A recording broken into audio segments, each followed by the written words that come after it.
Okay, hopefully the audio sound better. I made a rookie mistake with this mic, man. That's my bad, y'all. But hopefully the audio sounding better moving forward. I done figured it out. Um, but yeah, Taylor Decker apparently he went through some things with yeah, he went through some things, bro. He went through some things with the Lions, and he, I mean, how long was he a Detroit Lion? And basically he didn't like how it ended, and how I have not really got the gist of it, so we're gonna read the article. And basically what it sounded like to me is basically that, they pushed him out, and it was like, well, keep it moving. But one thing he got to remember is this: you wasn't a guy. You know what I'm saying? He was here 2016, 2020, almost 10 full years. So you wasn't a guy. They didn't pick you. You know what I'm saying? And a lot of times, a lot of people feel like they're entitled to something. I mean, I'll share a story, a couple stories I could share with y'all, um, about stuff like this. And you feel you just an employee. People don't really understand it's just a business.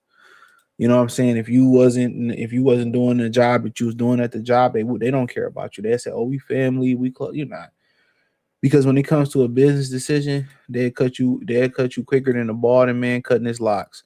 All right. After you get joned on. But Taylor Decker details riff with the Detroit Lions after failed communication. He said a former Detroit Lions left tackle Taylor Decker detailed lack of communication led to his release request, right? He said, in my week since notifying the team of my return, there have been numerous discussions. He said, many of which were a surprise to me. We could not find a common ground. Therefore, I decided to request my release. Decker wrote to March 6th. He said this week, Decker sat down with Justin Rogers of Detroit Football Network to reveal how things fell apart. He said Decker and the Lions both knew that retirement was clearly an option for the veteran left tackle, who had publicly discussed how injuries and time away from his family started to wear on his 10-year football career. But according to Decker, in his pair of exit interviews with the team in January, two things made it clear: the Lions wanted him back, but Decker was not interested in taking a pay cut.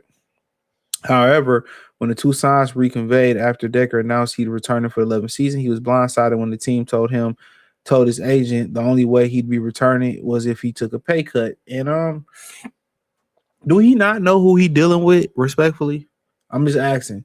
These are the same people that did Barry dirty. I hear people say, "Well, Barry did not." Barry, they made billions off the backs of Barry. Still to this day, they made plenty money off the backs of Barry. Barry Sanders should have been able to go wherever Barry Sanders wanted to go, just like Matthew Stafford. Calvin Johnson should have went wherever Calvin Johnson wanted to go. Do you know this is why they are the Detroit Lions? It will not change because of the ownership. They feel like they own you, and if you ain't their boy, they not gonna look out for you. If you ain't in there close with them, they not gonna look out for you. However, when the two sides, okay, my bad, there wasn't much of discussion after that. Decker turned the offer down before two sides even discussed numbers. Early in the week, Lions general manager Brad Holmes offered his side of the situation, insisting the only thing that could have been considered surprising was the timing, because Decker's public announcement of his return. Although Decker said he talked to Coach Dan Campbell the day before about the decision, and tried to reach out to Holmes, but he did not get a response or call or text. He said, "I think a lot of those situations that happened, it all started with communication, and what you communicate with the players, what you communicate with the player's agent, and so it starts there." Holmes said there was really no surprise. Again, you don't know when a player's going to put something out. So if you want to say there was a surprise, maybe it was a surprise, but in terms of the decision that I made, I wouldn't say that be a surprise. And basically, he didn't want to fuck with you. You wasn't his guy. I don't understand how people come into this organization and think, unless you a king ass kisser, unless you think they really messing with you, dog. They love Stafford. That's why they let Stafford go the way he ended with Barry and Calvin. The rift shouldn't lasted that. It shouldn't have been no rift. They should have been able to go wherever they wanted to go to. You know what I'm saying? I say that all the time. Oh, he did. I don't matter what he did. I made all that money off Barry Sanders' back. All that money off Calvin Johnson back. And I'm just being 100% honest about it.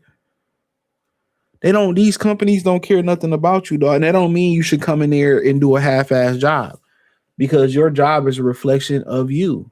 The work you put in is a reflection you. It's part of your reputation. Just being honest with y'all, it's part of your reputation.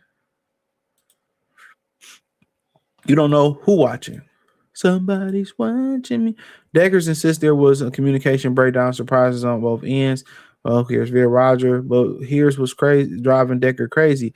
This does feel a little personal since talking to Campbell on February 23rd. He hasn't heard from the team's leadership. There wasn't a follow up from a coach. Holmes never reached out, and Decker had to make the first contact with a position coach, Hank Fairley, a man he publicly went to bat for when Campbell hired him. After giving everything he had to a franchise for a decade, Decker expected more. He wanted to hear from his coach, from his general manager. He just wanted a simple thank you on his way out the door. And just as badly, he wanted to say thank you for everything the organization meant to him and given to him. Yeah, call out the owner too for not. Call out the owner too. Call out the owner too.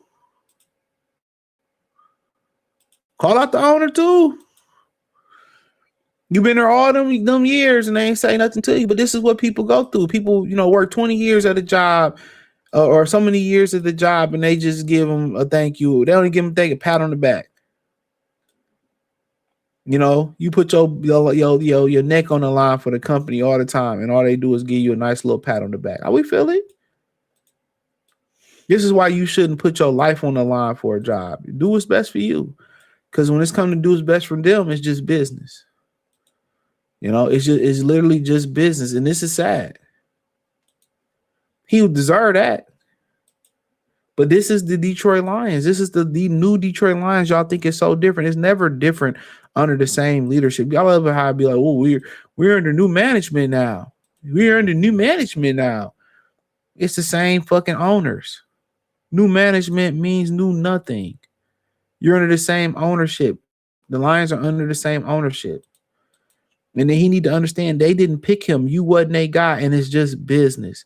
No matter if y'all crack a brewski together, no matter if y'all went skiing together, he came over your house and ate some chicken. It's just business. And even with some of your platonic friends or people you call friends from the sandbox, a lot of times it's just you're a convenient resource to rely on.